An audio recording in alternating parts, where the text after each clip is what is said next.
샬롬 할렐루야. 요한복음 4장 24절이요. 하나님은 영이시니 예배하는 자가 영과 진리로 예배할지니라. 아멘. 제목은 하나님께서 원하시는 영적인 예배입니다. 예배의 사전적인 의미는 신에게 경의를 나타내며 경배하는 의식이라고 되어 있습니다. 곧 하나님께 존경과 찬양과 영광을 돌려 드리는 의식으로서 하나님을 믿는 사람들이 하나님께 감사드리며 높여 드리는 것입니다.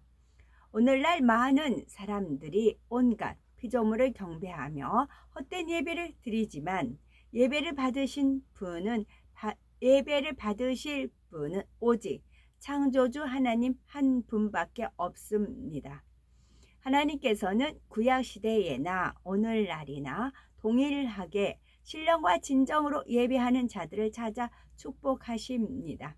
그러므로 우리는 하나님께 예배 드리기 위해 부르심을 받았다는 사실을 알아 신령과 진정으로 예배해야 합니다.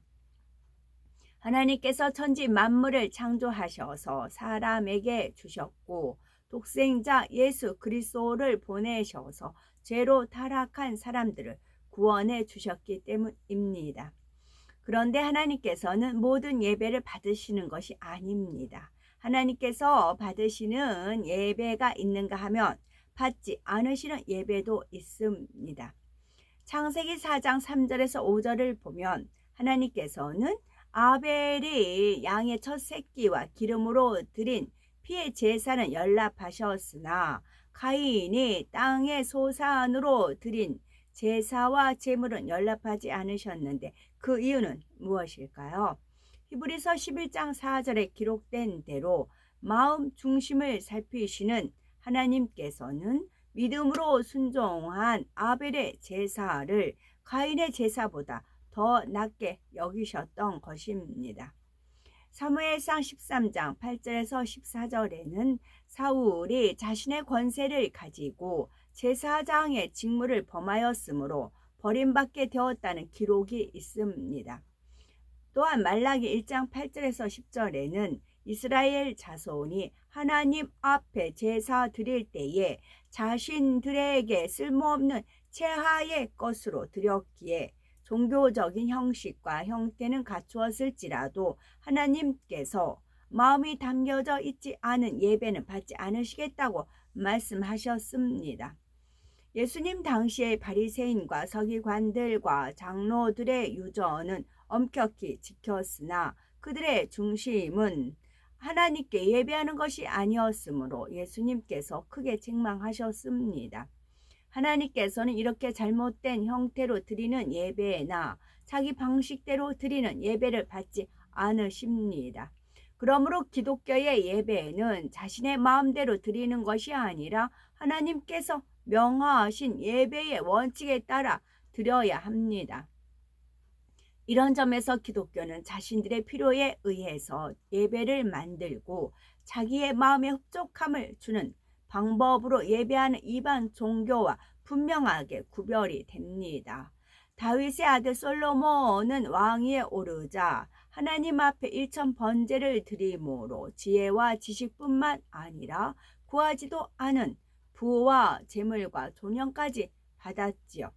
이처럼 하나님께서 기뻐 받으시는 예배를 드리면 마음의 소원을 이루어 주실 뿐만 아니라 놀라운 축복으로 갚아 주십니다. 하나님께서 원하시는 예배는 월요일부터 토요일까지 마음대로 살다가 주일 예배에 한번 참석하는 것으로 이루어지지 않습니다. 교회에 나가서 예배 드리는 것은 예배 드리는 삶의 연장이므로 우리의 삶과 분리된 예배는 하나님께서 원하시는 예배라고 할 수가 없습니다. 누가복음 10장 27절 기록된 대로 삶 속에서 마음을 다하고 성품을 다하고 힘을 다하고 뜻을 다하여 하나님을 사랑함으로 하나님을 기쁘시게 하는 영적인 예배의 삶을 살아야 하는 것입니다. 레위기 1장 1절에 여호와께서 회막에서 모세를 부르시고 그에게 일러 가라사대 기록되어 있듯이 구약시대의 제사는 사람들이 고안해낸 아이디어가 아니라 하나님께서 친히 가르쳐 주시고 제시해 주셨다는 사실입니다. 즉 아담의 범죄로 인하여 타락한 인간과 거룩하신 하나님 사이에 단절되었던 교제를 회복시키고자 하나님께서 마련해 주신 제도가 바로 구약의 제사이지요. 구약의 제사법을 살펴보면 제사의 종류가 의미에 따라 번제, 소제, 화목제, 속건제, 속죄제 등으로 구분되어 있고 제사 예물 또한 제사의 종류와 형편에 따라 소, 양, 염소, 비둘기, 밀가루 등으로 일정한 규례가 있습니다. 구약의 제사는 복잡하고 엄격한 형식과 절차를 쫓아야 하는 행위적인 의식이었지요. 그러기 때문에 죄를 지었을 때마다 짐승을 잡아야 하고 그 피로 속죄제를 드려야 죄사함을 받을 수가 있었습니다.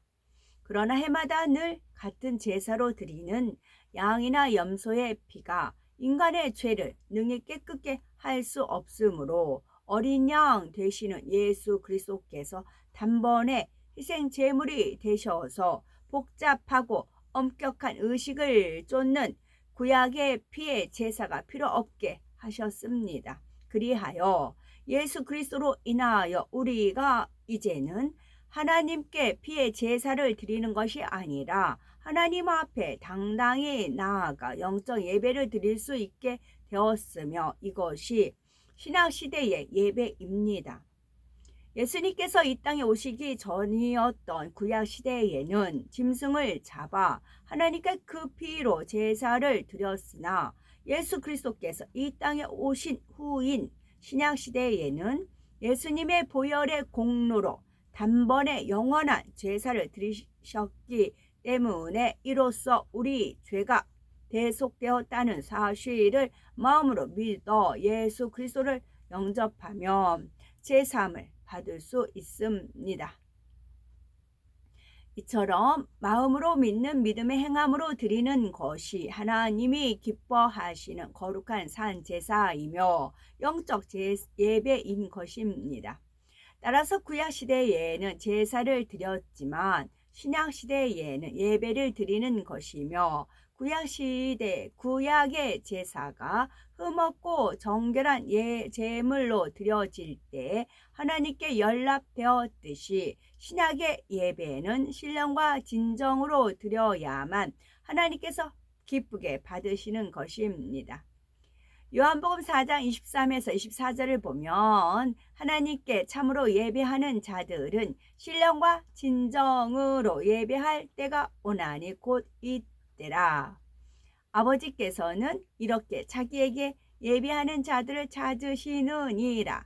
하나님은 영이시니 예배하는 자가 신령과 진정으로 예배할지니라 말씀하십니다. 예루살렘 성전이나 그린 신상과 같은 특정한 장소적인 예배가 아니라 예배하는 자의 마음 중심이 중요하다는 말씀입니다. 그러면 신령과 진정으로 드리는 예배란 어떻게 드리는 것일까요? 신령으로 드리는 예배란 성경 66권의 말씀을 성령의 감동, 감화, 충만함 속에서 마음의 양식을 삼고 우리 안에 계시는 성령과 함께 마음 중심으로 드리는 것을 말하며 진정으로 드리는 예배란 하나님께 대한 바른 이해와 함께 몸과 마음과 뜻과 아멘